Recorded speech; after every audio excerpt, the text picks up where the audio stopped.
Imagine ver o rosto de um brasileiro que viveu há 2000 anos. Sim, isso já é possível, graças ao uso da computação gráfica e de outras tecnologias.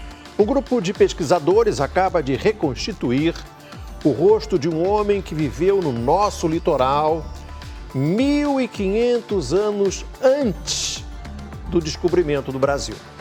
O resultado é impressionante. Um punhado de ossos e um desafio. Descobrir como era o rosto e os hábitos do dono desse crânio. Um morador do Rio de Janeiro que viveu na época de Cristo, ou seja, 2000 anos atrás. Pelos exames feitos no esqueleto, o homem morreu com 38 anos. Ele tinha 1,50 m de altura. Para os padrões de hoje, seria baixo. Mas na época em que viveu, tinha estatura mediana. E não há marcas de violência para explicar a morte. Ele recebeu o nome de Ernesto. Os ossos de Ernesto foram encontrados na década de 80. E só agora, quase 40 anos depois, o rosto foi reconstituído por meio da computação gráfica.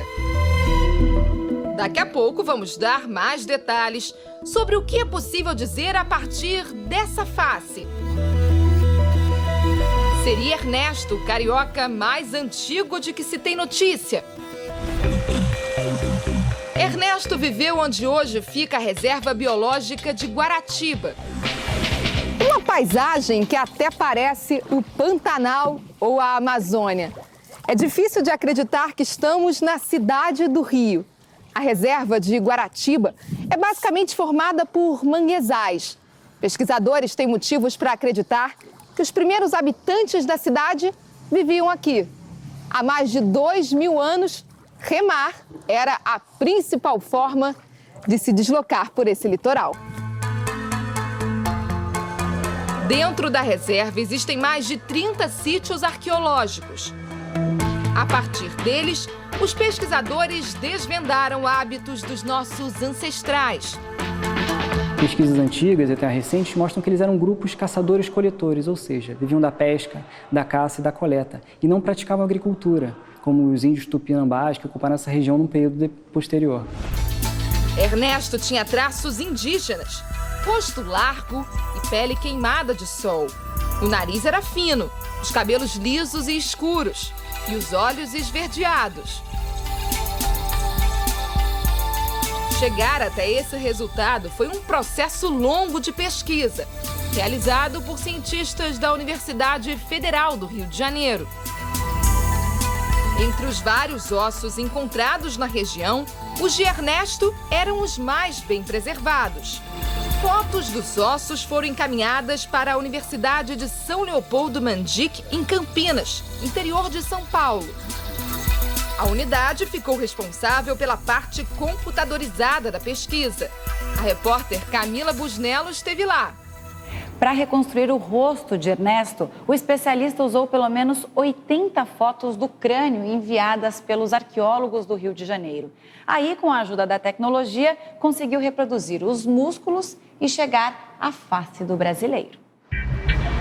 Com base nessas imagens, os pesquisadores construíram um modelo digital em 3 dimensões do crânio de Ernesto.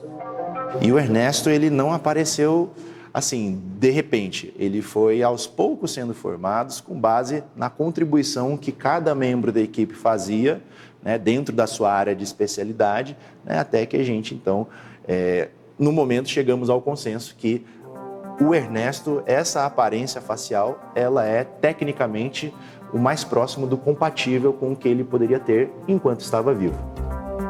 A partir de marcas deixadas pelos músculos nos ossos, os cientistas foram aos poucos preenchendo o rosto. Depois dos músculos, o computador faz a simulação das cartilagens do nariz, dos olhos e das glândulas salivares, estruturas que contribuem para o formato da face humana. A pele foi a etapa seguinte. Essa camada respeita o desenho do crânio e dos músculos. E, finalmente, o rosto do desconhecido se revela. Nós optamos por colocar algumas linhas de expressão facial para que elas dessem a ideia, por exemplo, que o estilo de vida que ele levava naquela época, né, muito exposto aos elementos da natureza, né, a gente imagina que isso tenha deixado marcas no rosto dele. Um trabalho que envolveu uma equipe multidisciplinar para revelar o rosto desse antigo brasileiro. O fóssil humano mais antigo do Brasil é a Luzia. Ela tem 12 mil anos, 10 mil a mais do que o Ernesto. E foi encontrada em Minas Gerais na década de 70. A comparação entre Luzia e Ernesto é intrigante. O rosto dela foi revelado por cientistas ingleses. Ao contrário de Ernesto, Luzia tem traços associados aos negros. Isso milênios antes dos africanos serem trazidos ao território brasileiro como escravos. A descoberta joga dúvidas sobre a teoria de que apenas os índios ocupavam o lugar onde depois seria o Brasil. O esqueleto de Ernesto foi encontrado neste local. Hoje a região é um centro de treinamento do Exército e tem acesso restrito. Por aqui existiam os chamados sambaquis, estruturas com conchas construídas pelo homem e que funcionavam como cemitérios. O Museu Nacional, um dos maiores de História Natural e Antropologia das Américas, guarda uma amostra. A peça do museu é um pequeno amontoado, mas 2.000 anos atrás, essas estruturas chegavam a ter 30 metros de altura e 400 metros de extensão. E essas conchas ajudam a preservação do osso. Sorte para os arqueólogos que vão trabalhar os remanescentes ósseos e pode, de fato... melhor do que enterrado, no caso, na terra. Seria melhor do que enterrado na terra, porque dependendo da terra, ela pode ter um pH ácido, o que vai destruir o osso com mais rapidez. Quem sepultou o Ernesto provavelmente não sabia que as conchas iriam preservar os ossos.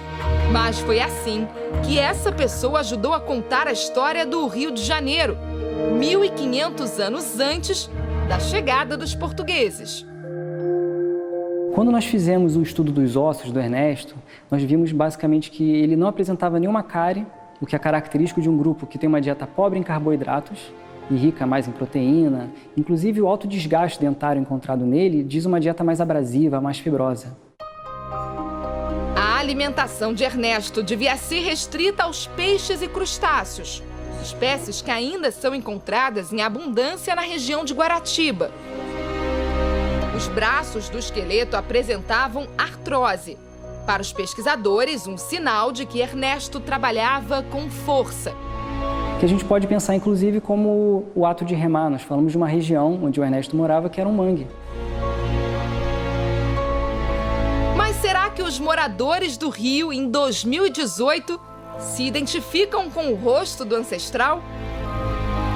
Eu acho que ele tem algumas características mais, assim, voltadas para os índios. Alguma semelhança?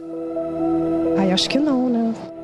Alguns conseguiram ver, através dessa imagem, um pouco da personalidade dos cariocas. É uma fisionomia de uma pessoa típica do carioca, alegre, uma pessoa descontraída, uma pessoa comunicativa. Mas carioca não é a palavra precisa para descrever Ernesto. Isso porque a palavra carioca vem do tupi-guarani e significa casa do homem branco. O problema é que Ernesto viveu em um tempo tão distante que o povo tupi ainda não habitava o litoral brasileiro. Ele fazia parte de um povo anterior ao dos índios que encontraram os navegadores portugueses. E lembra que os cientistas acreditam que Ernesto era um remador? Coincidência ou não, hoje a prática de stand-up paddle, o surf com remo, é o maior atrativo turístico da região onde ele vivia.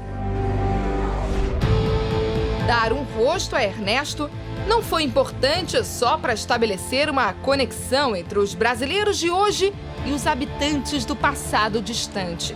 A tecnologia usada no processo também poderá ser muito útil para os brasileiros do futuro, principalmente no combate ao crime. Nós poderíamos aplicar as mesmas técnicas dentro dos institutos de perícia, dentro da polícia científica. Então, algumas ossadas de pessoas desconhecidas que são encontradas, elas poderiam passar pelo mesmo processo e essa imagem facial sendo divulgada pode levar a um reconhecimento que ajude a polícia a esclarecer esses casos.